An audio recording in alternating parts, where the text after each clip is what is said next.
replacement surgery. So she's going to have a new hip October 13th, so please keep her in your prayers. She will be even harder to keep up with. But she is a huge help to us with John and the dogs and this new season of life.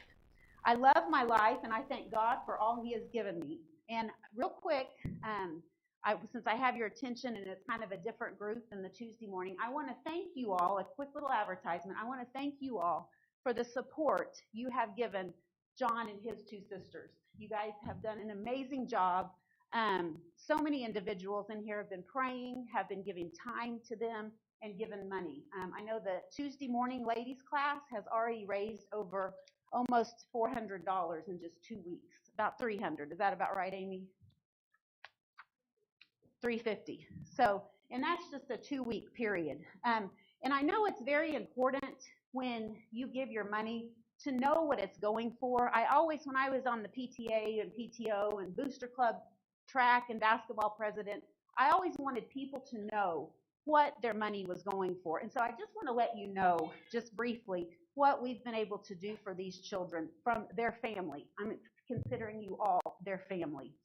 New laptops for computers for Jennifer and Jade for school, items for Jennifer and Jade's dorm room, and also gift cards from lists on Amazon, car insurance monthly for during the school year at least, phone bill occasionally, registration for car, auto repairs. We've had a car donated from a church member, an instrument for John donated from a church member, band fees and deposits for John, looking for a car, if you know of a lead or have any ideas, transportation to help the cons during the summer when they were taking all 3 kids to Norman and Moore, miscellaneous costs throughout the summer and school year, individual gifts from members to help children get their school year started, school supplies donated by church members, and extra help with groceries. I just can't tell you how much that means to these kids and also to just all of us. And I don't know if Amanda's in here or not, but she was a real hero, her and her family this summer when we were having a lot of this happening. And I just, I pray for the Kahn family. I pray for these 3 children that they will always remain faithful to the church. And I really think, I know that God is working in their lives and he's going to work it all out. But what's most important is that they're going to know how much all of you love them and support them and remain faithful to the Lord's church. So please continue to pray for them. If anyone ever wants to give money for these 3 children, you can give it to Dan or I, Amy, Commanda, and we can make sure to get it in the right. We've got a line budget for them from the elders have started to help with their needs. So thank you for your time, your money, your love, and especially your prayers. So our responsibilities change with different seasons. The way we balance our lives and the responsibilities also change. We can't do everything during each season, but we can pick a few things.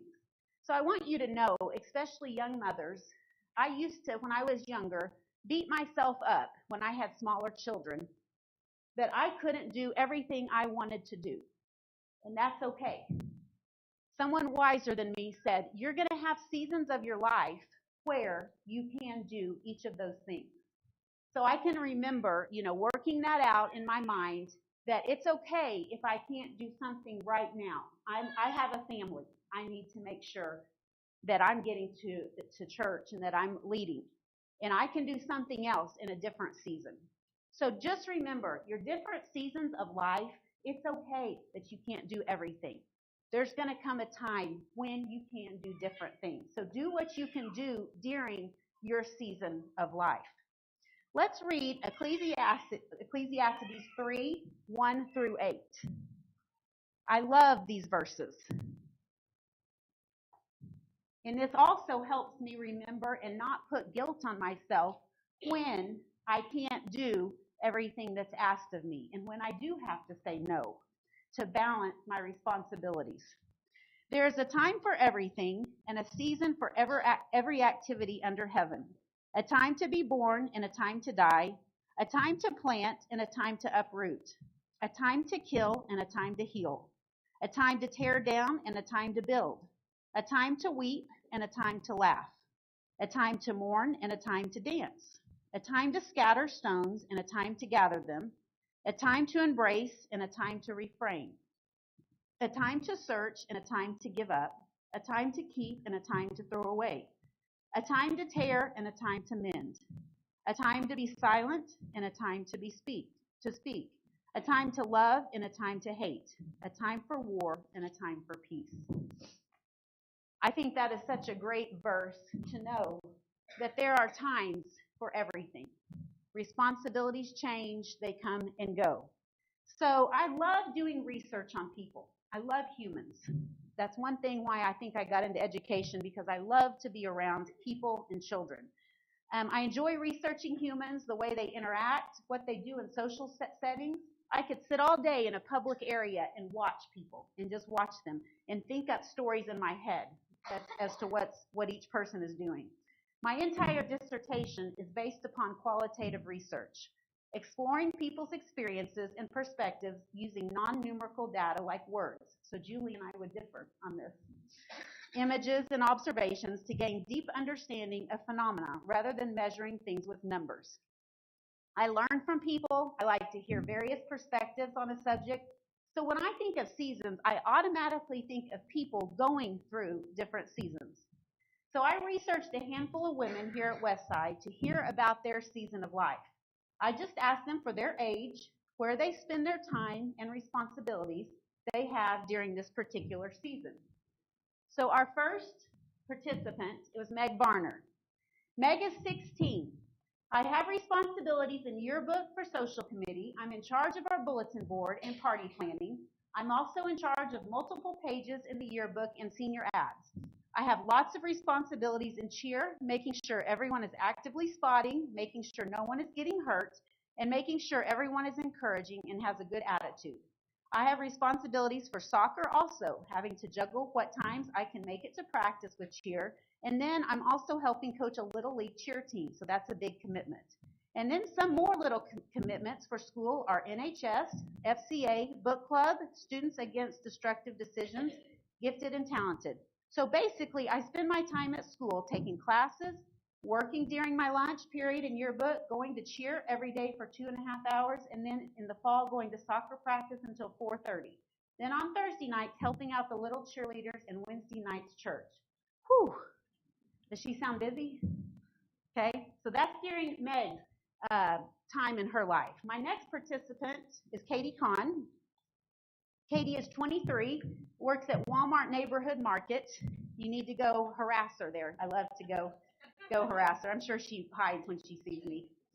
Her responsibilities at work, she's a shopper. I keep track of orders when they drop, and I'm responsible for shopping for them. And I stage them at either the ambient, frozen, or chilled locations. I'm a dispenser. I watch for customers, drivers to show up and take the order to their car and accept returns. I'm a stocker, which usually is unloading pallets and stocking shelves. I do price changes. I print and update prices, rollback, clearance, or price increase. Cashier, I check out customers at a register or monitor self-checkouts. Some of my responsibilities at home are helping to pay for gas and phone bill and buy groceries when needed. Our next participant is Miss Davine Finley Williams, who is 41. Her responsibilities, she's a wife of 14 years, mother of 2 amazing kids, Dominique, who is 13, Delani, who is 9. I'm also an Army wife, so sometimes my responsibilities are doubled. I also have a full-time career as an elementary mental health therapist, providing individual therapy to kids at school. This season of life, my time is spent taking kids back and forth to school and extracurricular activities. I live in my car. There she is, in her car. Showing up for school activities and trying my best to be present for them in every way. I'm either at work, church, or with my family. My next participant, oh, wrong picture. I'm sorry, Melissa. That's what you get if you send it to me. Melissa Thompson, age 58. I spend my time working part-time with school pictures and yearbooks, coffee dates with Christian sisters, time with husband, hanging with grandbabies and my children, enjoying the land we have in the country, church activities and services. Responsibilities are work, housekeeping, babysitting grandkids, visiting, helping friends and family in need. And my last participant is Anna Wilson, 83. As an adult, everyone has personal needs, desires, and responsibilities to maintain their health and lifestyle. At my age, I am fortunate that I can still manage my personal health care, physical body needs, personal appearance, finances, taxes, business, driving, car maintenance, grocery or dress shopping. I still like to pick out the items that I want to buy, but I must admit that carrying the groceries to my car and into my home is not an easy task. However, I cherish this opportunity to still go to a brick and mortar building. I try to maintain a fairly neat and clean home environment, but I am fortunate that I have individuals to help me maintain household maintenance that I cannot physically do. Most activities at 83 years old are visiting various doctors. I make and drive to each of these appointments, and one of my main goals is to stay out of the hospital except to visit others. I am a privileged woman in that at my age I am able to live independently. Being retired is wonderful that every day is a Saturday. Life has 4 seasons: spring, summer, fall, and winter. I have lived 3 magical and wonderful seasons of my life. But winter is very different for me in that my dear husband of 53 years, father, mother, as well as other friends, are enjoying their eternal reward. And I'm living for the first time by myself in my beautiful nanny house.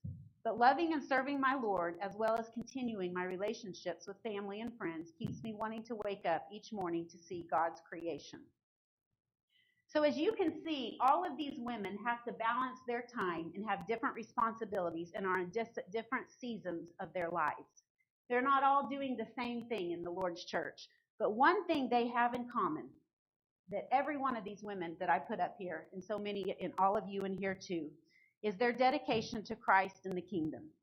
They are all very involved here at Westside and very faithful.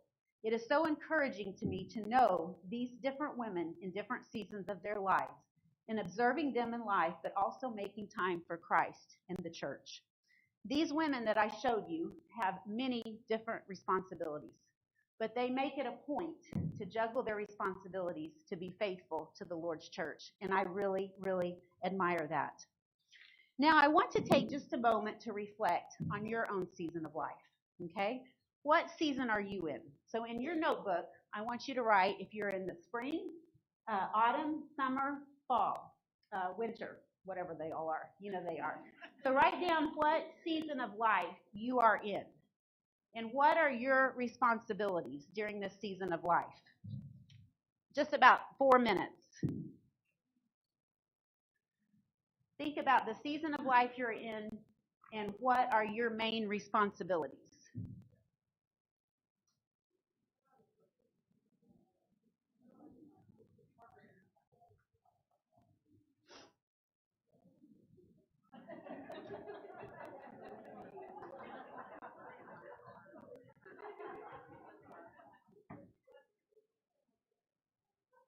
Okay, I'm going to kind of wind it down in a minute, and then at the end we'll have a little bit more time for this activity. So if you can kind of find a stopping point, I'm going to move on, and then we will finish up this activity. So be thinking of different responsibilities you have in your life during this season. All right. So we must think how we as Christians balance a life for Christ and for our earthly responsibilities. So continue to think of those earthly responsibilities, and you can jot them down as I'm going through. But we know that life is short. Life is so short. It's gone like that. I don't want to be a Debbie Downer or anything, but life is short. Time is short. It's a challenge just to finish what we've begun. So let's read some of the scriptures together about the shortness of life. Jill, will you read Psalm 39:11, please? And you can just read it from the screen. Each man is but a breath. Eilena, would you read Psalm 62:9? Low-born men are but a breath. The high-born are but a lie. If weighed on a balance, they are nothing. Okay, James 4:14. Melissa, would you read that, please? Why? You do not even know what will happen tomorrow. What is your life? You are a mist that appears for a little while and then vanishes. Okay, would you guys agree with these verses? That life is short, that we are just a breath. Okay, so this is even more important, thinking about balancing our responsibilities and our time. Okay, All right, let's keep going. Okay, what does the psalmist's poetic description of reaching the end of our days talking about? Psalms 99 through 10. Melissa Wilson, do you mind to read that for us?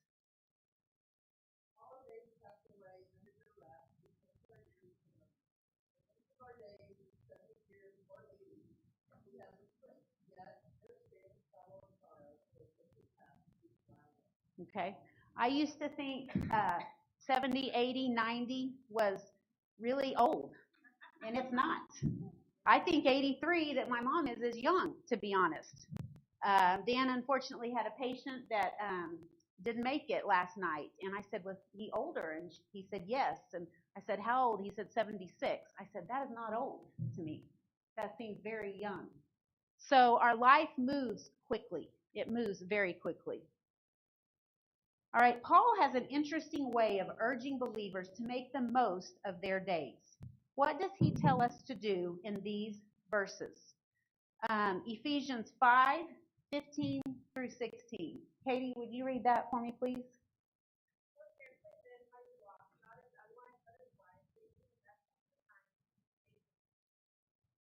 Okay, and then verse 17 states, therefore do not be foolish, but understand what the Lord's will is. Be careful how you live. Be careful how you live. Okay, Colossians 4:5. Anybody want to read that for me? Debbie, would you read that for me?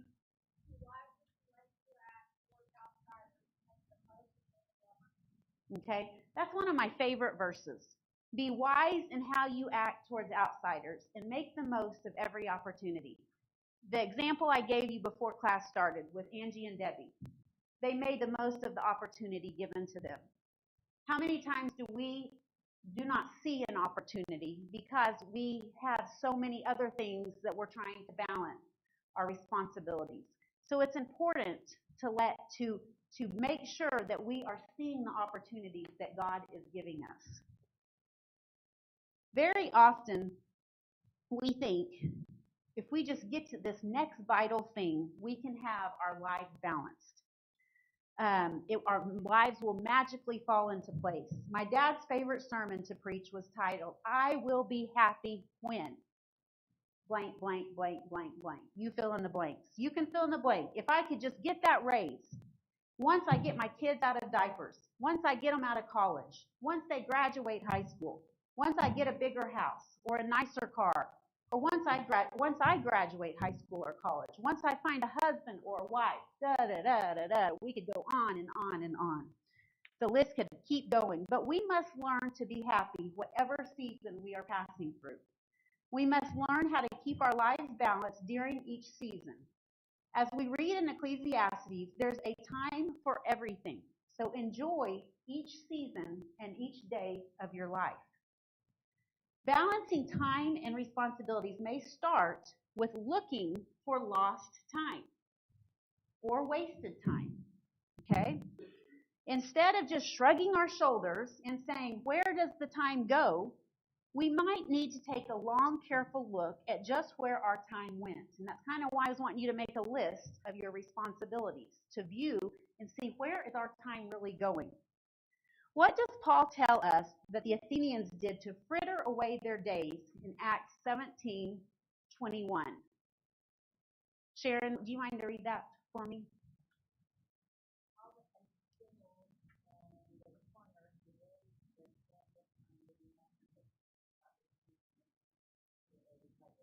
Okay, so yes, Susie.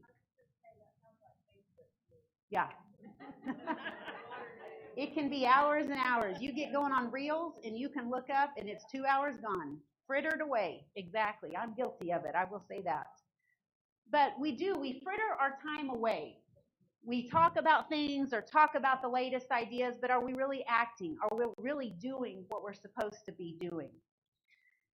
Now I want to look at some practical ideas of how not to fritter our time away and to help us balance our time and responsibilities, no matter which season of life you may be in. So the practical power of one thing. One thing. This has helped me my whole life. And this may be something that is very elementary to you, but it has helped me my whole life. In college, I would break out in a sweat when the professor would hand me the syllabus for the whole semester because I looked at the whole picture. And I would call home in an anxiety attack saying, I am never going to make it through this semester. Okay, used to when I get home from a trip, I'm one of those like Jennifer, I like to unpack immediately. I would get very overwhelmed if we were gone for a long time and think of all the tasks that I had to get done. Okay, I'm a big picture person and it was hard for me. So I can remember my mom telling me one thing at a time, one step at a time. And this helped me learn how to balance my time and responsibilities. One thing. So let's look at these very, very basic, but it helps me. So first of all, invite Jesus to rule and reign. Each morning before you get out of bed, before you put your feet on the floor, I am not a morning person. I do not get up like many of you do and have the quiet time. I wish I was like that.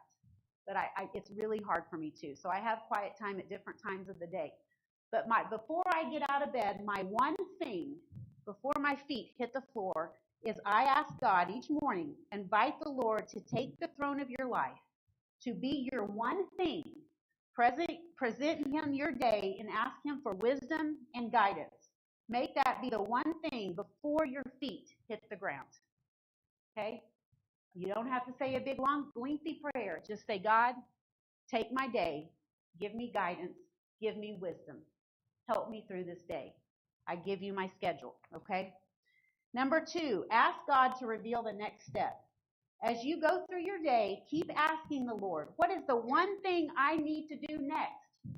I do this at work, in my head. What do I need to do next? What do I need to do next in this conversation? What do I need to do next in this hard moment?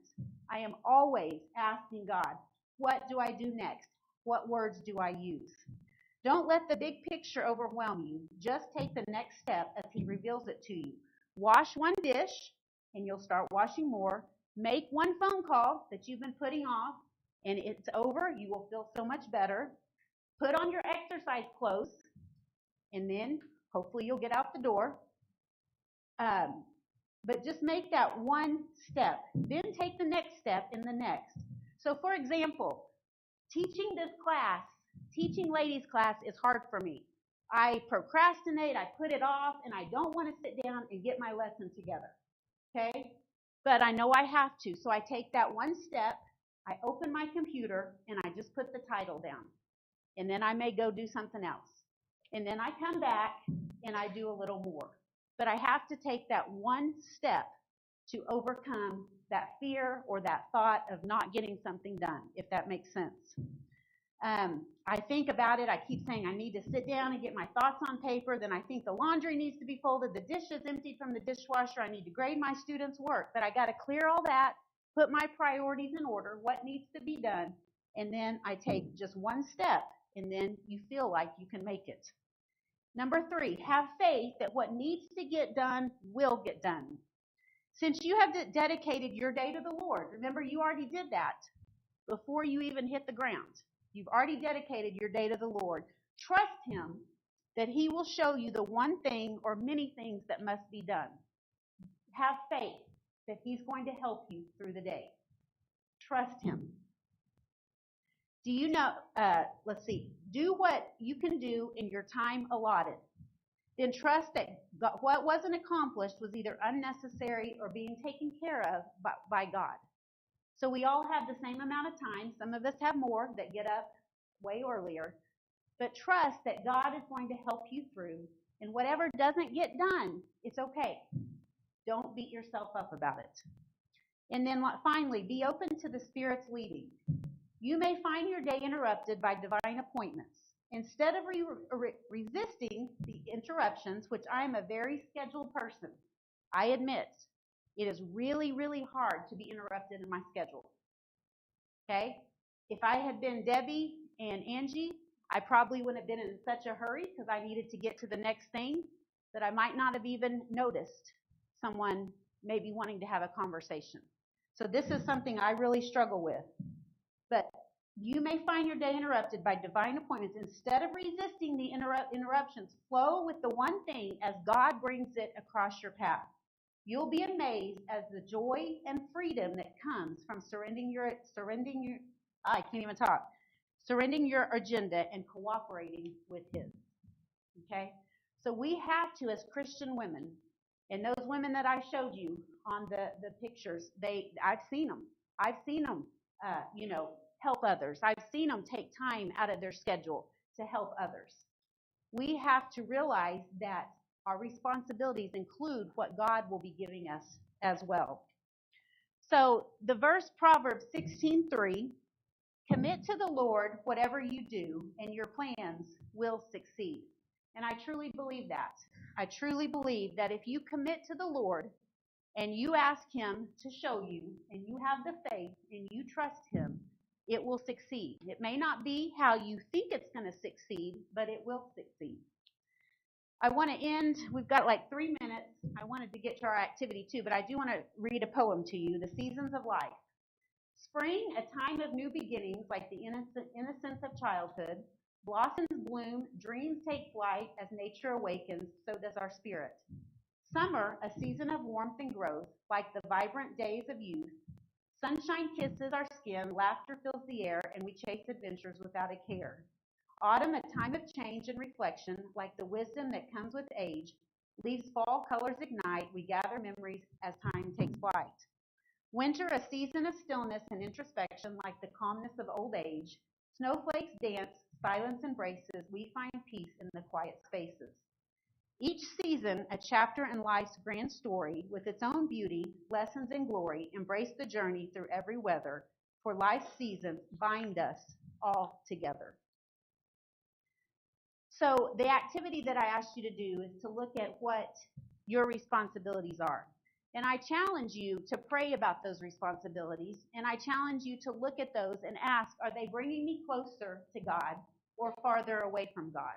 Are they bringing me closer to taking for my family and me being an example for whatever family that might be of showing them Christ's love? And if they're not, then you might want to rethink your schedule and your responsibilities. And you might ask God to help you prioritize those responsibilities. So I challenge you to do that. Continue your list and think about those when you say your daily prayers, when you pray throughout the day. What are my responsibilities? What should I be doing? How can I most influence your kingdom? And so I think that was my last, that was my last slide. So I appreciate your attention. I thank you. I thank you all for being examples for me. And let's go ahead and end with a prayer. Our Father in heaven, we thank you so much for this day. We thank you that all these ladies could come tonight. We pray for those that were not able to be with us. Those that come to my mind are Juan D. Maddox and Lauren Barger and Deanna Heath. I'm sure there's more, but I do pray for those ladies that are struggling with their health issues. And I just pray that they know that we are thinking of them and that we do miss them. And thank you so much for the ladies that have given their time to visit and write cards and help these ladies. We pray for Jennifer and John and Jade, and we pray for these children that they can stay faithful to you and that we can all be a Christian family to them. Thank you for our teachers. Thank you for Julie and Susie and Jennifer, and thank you for allowing us to have this time to talk about balancing our life and to give ourselves to you and what's most important. Please help us as this week continues. Please keep us safe, but please help us to take a look at our schedule and take a look at our responsibilities and make sure we are giving those to you. We love you so much. In Jesus' name, amen. Thank you very much. You guys have a good evening.